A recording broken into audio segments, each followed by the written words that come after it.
Hello and welcome my dear students. It is the next video lesson of Animal Kingdom and आज के video में हम start करने जा रहे हैं फाइलम पोरीफेरा। जैसे कि लास्ट वीडियो में मैंने आपको एनिमल क्लासिफिकेशन को एक्सप्लेन किया था कि किन किन बिहाफ पर एनिमल्स को अलग अलग फाइलम्स में डिवाइड किया गया है। सो नाउ अब हम क्या करेंगे, वन बाय वन एक एक फाइलम की डिटेल स्टडी करने वाले हैं। तो आज के वीडियो लेक्चर में हम फाइलम पोरीफेरा, जो कि हमारा एनिमल किंगडम का फर्स्ट फाइलम है, इसे पढ़ने वाले हैं। सो इस वीडियो को बहुत ध्यान से देखिएगा। चलिए स्टार्ट करते हैं।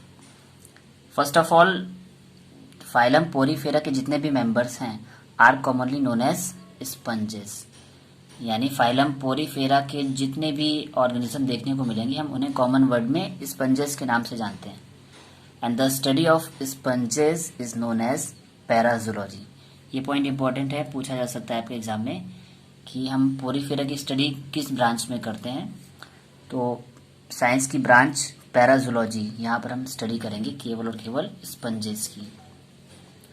अब नेक्स्ट पॉइंट में इनके हैबिटेट की बात करेंगे, ये कहाँ पर पाए जाते हैं।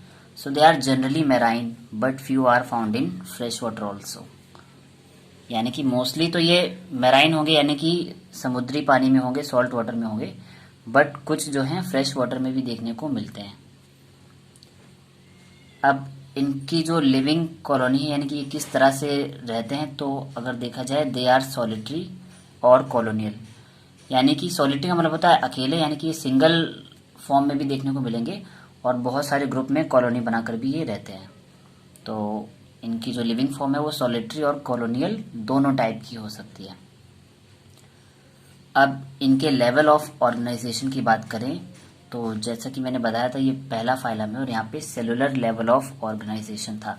यानी कि जो बॉडी है वो बहुत सारी सेल से मिलकर बनी थी। So sponges are primitive multi cellular animals with cellular level of organisation and having 2 germinal layers. और उन 2 जर्मिनल लेयर्स की वजह से इनको क्या बोला गया है, डिप्लोब्लास्टिक। तो पहली तो चीज कि ये प्रिमिटिव टाइप के, यानी कि ज़्यादा डेवलप नहीं थे, प्रिमिटिव टाइप के थे और मल्टी सेलुलर ऑर्गेनिज्म थे। यानी कि इनकी जो बॉडी थी वो बहुत सारी सेल से मिलकर बनी थी। सेलुलर लेवल ऑफ ऑर्गेनाइजेशन देखने को मिला था। प्लस मैंने एक और बेस बताया था क्लासिफिकेशन का, on the basis of germinal layer. मैंने बताया था हर ऑर्गेनिज्म में 3 जर्मिनल लेयर होती हैं, एक तो एक्टोडर्म, इंडोडर्म और मीसोडर्म। तो जहां पर केवल 2 जर्मिनल लेयर होंगी, यानी कि एक्टोडर्म और इंडोडर्म, उन्हें बोलते हैं हम डिप्लोब्लास्टिक। और जहां पर एक्टोडर्म, मीजोडर्म और इंडोडर्म तीनों प्रेजेंट होंगी वहां पे टर्म आएगी ट्रिप्लोब्लास्टिक, यानी कि तीनों जर्मिनल लेयर प्रेजेंट होगी। तो स्पंजेस का बॉडी ऑर्गेनाइजेशन कैसा है, सेलुलर लेवल ऑफ ऑर्गेनाइजेशन है और बॉडी है हमारी डिप्लोब्लास्टिक, यानी कि बॉडी में हमारे 2 जर्मिनल लेयर होंगी, एक तो एक्टोडर्म और एक इंडोडर्म। तीसरा डिवीजन हमने किया था सिमेट्री के बेसिस पे, जहां पर हमने 3 टाइप की सिमेट्री पढ़ी थी। पहली थी एसिमेट्रिकल, दूसरा था रेडियल और एक बाइलेटरल। तो यहाँ पर जो स्पंजेस हैं वो प्रिमिटिव एनिमल हैं, ज़्यादा डेवलप नहीं है, तो इनकी जो बॉडी है दैट इज एसिमेट्रिकल, यानी कि बॉडी के अंदर कोई भी सिमेट्री नहीं होगी। अब ये जो डायग्राम्स है, इन डायग्राम्स को हम स्टडी करेंगे इन नीचे वाले पॉइंट्स को समझने के बाद, क्योंकि ये डायग्राम्स स्पंजेस की बॉडी को डिफाइन करेंगे। तो फर्स्ट ऑफ ऑल अगर हम बात कर लें स्पंजेस की जो बॉडी होती है, बॉडी वॉल है फॉलोइंग पार्ट्स। कौन कौन से पार्ट होते हैं स्पंजेस की बॉडी में? 3 लेयर्स होती हैं। सबसे पहले तो आउटर लेयर होती है जिसको बोलते हैं पेनाकोडर्म। अब पेनाकोडर्म में 2 टाइप की सेल्स होती हैं, एक तो पेनाकोसाइट जिनको बोलते हैं फ्लैट सेल्स, और दूसरी होती है पोरोसाइट्स जो कि ओवल शेप की होंगी। इसके बाद जो नेक्स्ट लेयर है, आउटर के बाद जो इनर लेयर है वो है हमारी कोइनोडर्म। और कोइनोडर्म में कुछ फ्लैजिलेटेड सेल्स होंगी जिनमें कुछ कॉलर लाइक स्ट्रक्चर देखने को मिलेगा, इसलिए इनको बोला गया है फ्लैजिलेटेड कॉलर सेल्स। यानी कि इनकी सेल में एक फ्लैजिला होगा और कॉलर भी प्रेजेंट होगा, इसीलिए इन सेल्स को बोला जाता है, कोइनोडर्म की जो सेल्स होंगी उन्हें बोला जाएगा कोइनोसाइट।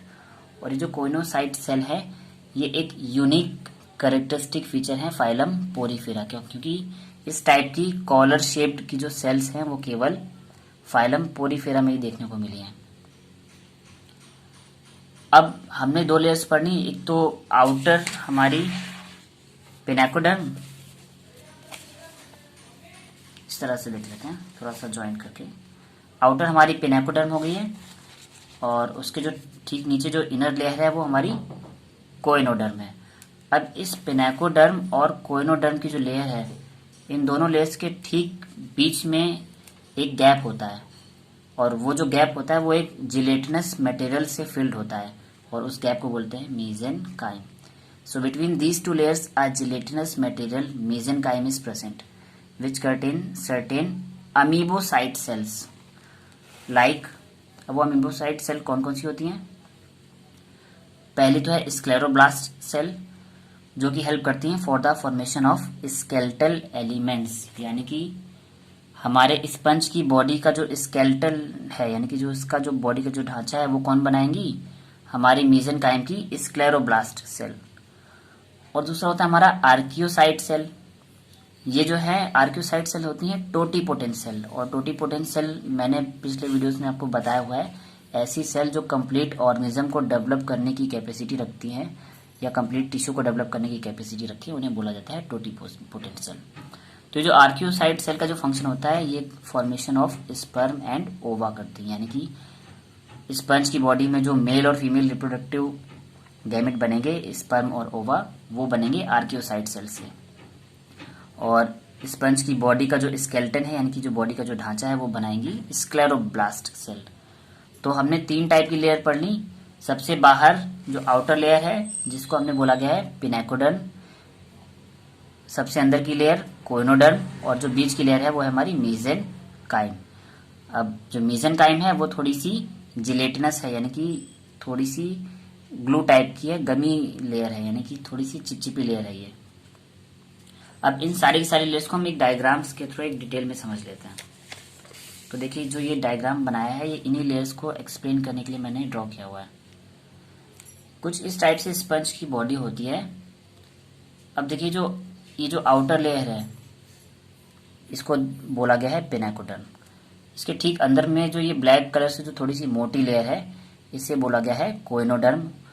अब पिनेकोडर्म के अंदर 2 टाइप की सेल्स होंगी हमारी, एक तो होंगी पिनेकोसाइट सेल्स और दूसरी होंगी पोरोसाइट सेल्स। अब पिनेकोसाइट जो सेल हैं वो हमारी फ्लैट सेल है और पोरोसाइट ओवल सेल है। अब इन सेल के स्ट्रक्चर को हम इस वाले डायग्राम से समझ सकते हैं जो साइड वाला है। ये देखिए ये हमारी जो ग्रीन कलर से जो सेल्स हैं ये कैसी हैं? फ्लैट हैं, यानी कि बॉडी की लेयर में कुछ फ्लैट ओरिएंटेशन है इनका, इस तरह से पड़ी हुई है फ्लैट। तो इन फ्लैट सेल को बोला गया है पिनेकोसाइट सेल्स। ठीक है। अब जो रेड कलर से सेल्स हैं ये कुछ ओवल शेप्ड सेल हैं और इन ओवल शेप्ड सेल को बोला गया है पोरोसाइट सेल। और पोरोसाइट से देखिए टर्म देखने को मिल रही है पोर, यानी कि ये हमारे स्पंज की बॉडी में जो पोर बन रहे हैं, यानी कि जो पोर बन रहा है जिनको हम बोलते हैं ऑस्टियम या ऑस्टिया, तो इन पोर्स को बनाने का काम कौन करेंगी? पोरोसाइट सेल्स। तो हमारे जो आउटर पिनेकोडर्म है उसमें 2 टाइप की सेल, एक तो पोरोसाइट सेल और एक पिनेकोसाइट सेल। पिनेकोसाइट ये ग्रीन कलर की साइड में फ्लैट टाइप की सेल्स हैं और ये रेड कलर से जो ओवल सेल्स हैं इन्हें बोला गया है पोरोसाइट सेल्स। तो ये बात हो गई हमारी आउटर लेयर की जिसको कि हमने बोला था पिनेकोडर्म। और जब हम इनर लेयर की बात करेंगे जिसे हम बोलते हैं कोइनोडर्म, तो कोइनोडर्म में देखिए कुछ स्पेशल टाइप की सेल्स हैं। आपको ये सेल्स हैं, इन सेल्स का मैं बड़ा सा डायग्राम दिखाऊं तो कुछ इस टाइप से है। एक तो इनका ओवल बेस होता है, ठीक है। इस ओवल बेस के ऊपर इस तरह से एक कॉलर बना हुआ होगा और इन सेल्स से कुछ फ्लैजला भी निकलेंगे, ठीक। तो इन सेल्स को बोला जाएगा कौन सी सेल्स? Coenocyte cell. देखिए सबसे अंदर की लेयर में ये बहुत सारी जो ब्लैक कलर से मैंने दिखाई है ये कोइनोसाइट सेल्स हैं और ये देखिए ये इनके कॉलर्स हो गए हैं और हर सेल के अंदर से देखिए ये क्या निकल रहे हैं? बहुत सारे फ्लैजुलम निकल रहे हैं। तो ये कोइनोसाइट जो सेल्स हैं यही एक स्पंज की यूनिक कैरेक्टरिस्टिक है, यानी कि ये जो सेल्स हैं कॉलर शेप स्ट्रक्चर वाली, ये केवल और केवल देखी गई हैं स्पंजेस में। तो हमने आउटर लेयर की बात कर ली और इनर लेयर की बात कर ली। अब देखिए बीच में कुछ मैंने ब्लू कलर से ये सेल्स बनाई हैं। ये जो सेल्स हैं इन्हीं सेल्स को बोला गया है मेसेनकाइम। अब मेसेनकाइम बोला गया है क्योंकि इनका जो शेप है अमीबॉइड शेप है। अमीबॉइड का मतलब होता है ऐसा शेप, ऐसी सेल जिनका कोई शेप ना हो, यानी कि इरेगुलर शेप होता है। और ये जो मेसेनकाइम सेल्स हैं यही सेल्स जो हैं वो क्या बना रही हैं, बॉडी में जो एक बाहरी लेयर है जिसको कि हमने बोला था पेनाकोडर्म, और जो इनर लेयर है जिसको बोला था हमने कोइनोडर्म। तो ये बाहर की जो ये लेयर है पेनाकोडर्म और जो अंदर की लेयर है कोइनोडर्म, इन दोनों के बीच में जो लेयर थी, इस लेयर को यहाँ पर देखिए बोला गया है मेसेनकाइम। यानी कि जो ये वाली बाहरी लेयर है ये पेनाकोडर्म, ये बीच वाली मेसेनकाइम और ये अंदर वाली कोइनोडर्म। तो पेनाकोडर्म की हमने दो सेल्स देख ली, एक ये पोरोसाइट सेल और दूसरी पेनाकोसाइट सेल। कोइनोडर्म की हमने स्पेशल टाइप की सेल देख ली जिनको बोला गया था कोइनोसाइट सेल, जहां पर ये देखिए कॉलर है और फ्लैजुलम है। अब इन दोनों लेयर के बीच में देखिए जो ब्लू कलर से जो सेल्स हैं ये अमीबॉइड शेप है, यानी इरेगुलर शेप की हैं, जिनको बोला गया है मेसेनकाइम सेल्स। और ये मेसेनकाइम सेल्स जो हैं एक कंप्लीट स्ट्रक्चर बनाते हैं जिसे बोलते हैं मेसेनकाइम। और ये जो मेसेनकाइम होता है वो एक जिलेटिनस सब्सटेंस होता है, यानी कि एक गमी सब्सटेंस होता है, ग्लू के जैसा होता है। और यही मेसेनकाइम क्या करता है, हमारी स्पंज की बॉडी को एक प्रॉपर शेप प्रोवाइड करता है, एक स्केलेटन प्रोवाइड करता है। क्योंकि हमने बोला है आपको मेसेनकाइम के अंदर दो टाइप की सेल्स है। अभी देख लीजिए एक बार फिर से रिवाइज करके, मेसेनकाइम के अंदर जो दो सेल्स हैं वो कौन सी हैं, एक तो स्क्लेरोब्लास्ट सेल जहां पर है जो हमारी स्केलेटल फॉर्मेशन करेंगी, और दूसरी आर्कियोसाइट सेल जो कि स्पर्म और ओवा बनाएंगी। तो देखिए मेसेनकाइम के अंदर ही ये देखिए कुछ स्पिक्यूल हैं जिनको हम स्पंजन फाइबर भी बोलते हैं। ये फाइबर कुछ बाहर से निकलते हुए, और यही स्पंजन फाइबर क्या करते हैं, एक तो स्केलेटल बनाने में हेल्प करते हैं। तो स्पिक्यूल और जो स्क्लेरोब्लास्ट सेल है, ये स्पिक्यूल इन्हीं स्क्लेरोब्लास्ट सेल से मिलकर बने हैं और ये स्पंज की बॉडी को के स्केलेटन को बनाएंगे। सो आई होप कि आपको ओवरऑल तीनों लेयर्स समझ में आ गई होंगी। और एक और चीज यहाँ पर एक इम्पोर्टेंट कैरेक्टरिस्टिक होती है वाटर वेस्कुलर सिस्टम, यानी बॉडी के अंदर देखिए तो चारों तरफ छोटे छोटे से पोर्स होते हैं जिनको बोला जाता है ऑस्टिया, और इन ऑस्टिया से वाटर एंटर करता है। ये जो लाइंस दिखाई गई हैं ये वाटर के लिए दिखाई गई। वाटर इन ऑस्टिया के थ्रू बॉडी के कैविटी के अंदर एंटर करता है, और बॉडी की जो कैविटी होती है इसे बोलते हैं हम स्पंजोसील कैविटी या पैरागैस्ट्रिक कैविटी। सो वाटर चारों तरफ ऑस्टिया से अंदर आएगा बॉडी में, और फिर एक कॉमन ऊपर की तरफ एक बड़ा सा पोर होता है जिसे बोलते हैं ऑस्कुलम, वहां से वाटर बाहर निकल जाता है। इसे बोलते हैं वाटर कैनाल सिस्टम, और ये भी फाइलम पोरीफेरा का एक यूनिक कैरेक्टरिस्टिक है। तो अब डायग्राम सेट के हम आते हैं। हमने यहाँ पर आउटर पेनाकोडर्म, इनर कोइनोडर्म और बीच की मेसेनकाइम पढ़ ली थी, और मेसेनकाइम में स्क्लेरोब्लास्ट सेल जो स्केलेटन बना रही हैं, और अगर हमारे गैमेट बनेंगे स्पर्म एंड ओवा तो उनमें रोल होगा आर्कियोसाइट सेल्स का। और साथ में मैंने अभी ये वाला पॉइंट तो आपको बता ही दिया that sponges have water transport और canal system. Water enters through minute pores called ostia into a central cavity जिसे हम बोलेंगे पैरागैस्ट्रिक और स्पंजोसील कैविटी।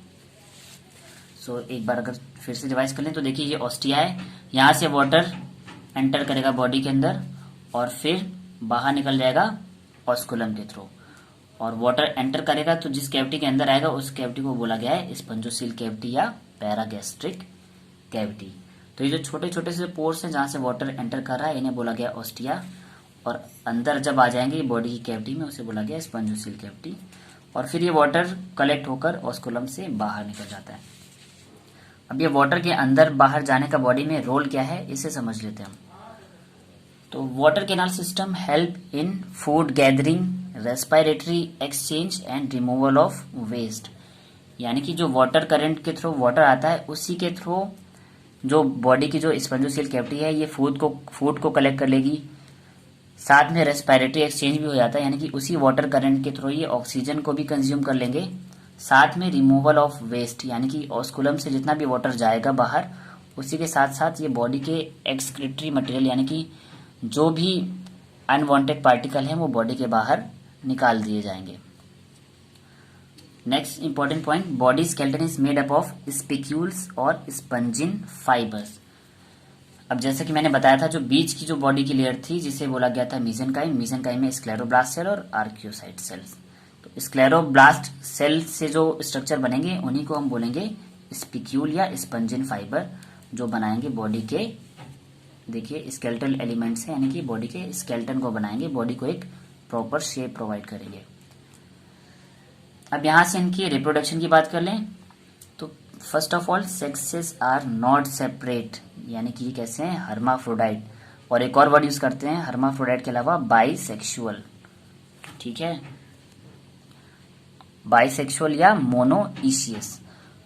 अब इसका समझ लीजिए मतलब सेक्सेस आर नॉट सेपरेट, यानी कि यहाँ पर हमको मेल और फीमेल स्पंज अलग अलग देखने को नहीं मिलेंगे, एक ही सिंगल स्पंज बॉडी होगी और वही मेल और फीमेल दोनों का काम करेगी। तो जब एक ही बॉडी में दोनों सेक्स होंगे मेल और फीमेल के, तब ऐसी बॉडी को बोलेंगे हर्माफ्रोडाइट या बाइसेक्सुअल। बाइसेक्सुअल का मतलब यही होता है कि दोनों सेक्स एक ही बॉडी में हो, या फिर हम बोल सकते हैं मोनोइशियस, यानी कि एक ही बॉडी में दोनों सेक्स। जब हमारी बॉडी हर्माफ्रोडाइट है, यानी कि मेल और फीमेल स्पंज अलग अलग नहीं होंगे, एक सिंगल स्पंज होगा, वही मेल और फीमेल दोनों का काम करेगा। Means egg and sperm are produced by the same individual. Common सी बात है कि जब एक ही बॉडी में दोनों सेक्स हैं, यानी कि चाहे एग हो चाहे स्पर्म हो, दोनों के दोनों एक ही बॉडी से रिलीज होंगे, सेम इंडिविजुअल से निकलेंगे। अब अगर बात करें इनके रिप्रोडक्शन की, तो दोनों टाइप का रिप्रोडक्शन होता है, एक तो सेक्सुअल और एसेक्सुअल। एसेक्सुअल में बाय बडिंग और फ्रेगमेंटेशन। और बडिंग और फ्रेगमेंटेशन आप कई बार पढ़ चुके हैं कि बॉडी का कोई भी पार्ट या बड बॉडी से रिमूव हो जाएगा और नई बॉडी को जनरेट कर लेगा, उसे बोलते हैं बडिंग। और फ्रेगमेंटेशन में क्या होता है, बॉडी के कई सारे फ्रेगमेंट्स यानी कि टुकड़े हो जाते हैं और वो सारे के सारे टुकड़े एक नए इंडिविजुअल को डेवलप कर लें। तो एसेक्सुअल में बाय बडिंग और फ्रेगमेंटेशन। अगर बात करें सेक्सुअल रिप्रोडक्शन की, तो बाय गैमेट फॉर्मेशन, यानी कि यहाँ पर गैमेट फॉर्मेशन होगा, यानी कि हमको स्पर्म और ओवम देखने को मिलेंगे। और स्पर्म और ओवम कहाँ पर मिलेंगे, एक ही सेम इंडिविजुअल में, सिंगल बॉडी में, इसीलिए इनको बोला गया है हर्माफ्रोडाइट एनिमल, यानी कि सेम बॉडी में एग और ओवम दोनों बन रहे होंगे, सॉरी स्पर्म और ओवम। नेक्स्ट इंपॉर्टेंट पॉइंट है fertilization is internal and development is indirect. देखिए दो टाइप के डेवलपमेंट होते हैं, एक तो डायरेक्ट और एक इनडायरेक्ट। डायरेक्ट डेवलपमेंट में क्या होता है कि जब डायरेक्टली एग से एडल्ट बन जाए, यानी कि एग से डायरेक्ट एडल्ट बनेगा तो उसे हम बोलते हैं डायरेक्ट डेवलपमेंट। बट एग से एडल्ट बनने के बीच में कोई भी अगर एक स्टेज आ जाए, कोई भी इंटरमीडिएट स्टेज आ जाए बीच में, तो उसे बोलते हैं इनडायरेक्ट डेवलपमेंट। यानी कि सीधे एग से एडल्ट नहीं बन रहा है, बीच में एक लार्वल स्टेज देखने को मिल रही है, यानी कि डेवलपमेंट हमारा डायरेक्ट नहीं है, डेवलपमेंट इनडायरेक्ट है। तो इनकी लाइफ साइकिल में हमें एग, लार्वा और अडल्ट ये तीन स्टेजेस देखने को मिलती हैं, इसलिए डेवलपमेंट हमारा कैसा है, इनडायरेक्ट। और हमारे पोरीफेरा के दो इम्पोर्टेंट लार्वा हैं, एक तो एम्फीब्लास्टुला लार्वा और एक पैरेनकाइमुला लार्वा। ये कई बार पूछे जाते हैं एग्जाम्स में कि कौन कौन से लार्वा है, आपको एग्जांपल दे देगा कि ये लार्वा कौन से फाइलम का है। तो अगर आपको उसमें एम्फीब्लास्टुला या पैरेनकाइमुला लार्वा का नाम मिले तो समझ लीजिए ये हमारे फाइलम पोरीफेरा के लार्वास हैं। और जो एक इम्पॉर्टेंट पॉइंट था कि फर्टिलाइजेशन इज इंटरनल, यानी कि बॉडी के अंदर ही होगा फर्टिलाइजेशन, बॉडी के बाहर नहीं होगा। तो ये कुछ इंपॉर्टेंट पॉइंट थे। लास्ट में हम एग्जांपल्स देख लेते हैं कि इन पोरीफेरा फाइलम में कौन कौन से मेंबर्स रखे गए। तो साइकन स्पॉन्जिला को मैंने इसलिए एग्जांपल में डाला है क्योंकि ये फ्रेश वाटर स्पंज है, और स्टार्टिंग में भी मैंने बताया था कि ज़्यादातर तो मैराइन होंगे बट कुछ फ्रेश वाटर भी होंगे। तो ये जो स्पॉन्जिला है ये फ्रेश वाटर स्पंज है। और एक और एग्जांपल है यूस्पोंजिया। सो स्टूडेंट, आई होप कि आपको सारे के सारे साइलेंट फीचर्स क्लियर हो गए होंगे फाइलम पोरीफेरा के। नेक्स्ट वीडियो में हम पढ़ेंगे फाइलम सीलेंट्रेटा को। एंड इसके पिछले वीडियो में मैंने एनिमल क्लासिफिकेशन को एक्सप्लेन किया था, तो अगर आपने वो वाला वीडियो नहीं देखा है तो डिस्क्रिप्शन बॉक्स में मैंने एनिमल क्लासिफिकेशन का लिंक दे रखा है। सो इस लिंक पे क्लिक करके आप एनिमल क्लासिफिकेशन वाले वीडियो को भी देख सकते हैं। एंड कमेंट करके बताएं ये वीडियो आपको कैसा लगा। एंड अगर आपको ये वीडियो समझ आए तो प्लीज़ इसे लाइक करें और सभी स्टडी रिलेटेड ग्रुप्स में शेयर करें। And very most important thing कि आप चैनल को सब्सक्राइब कर लें और बेल आइकन को भी प्रेस कर लें, ताकि जितने भी अपकमिंग न्यू वीडियोज़ हैं उनकी नोटिफिकेशन आपको टाइम टू टाइम मिलते रहें। Thank you students.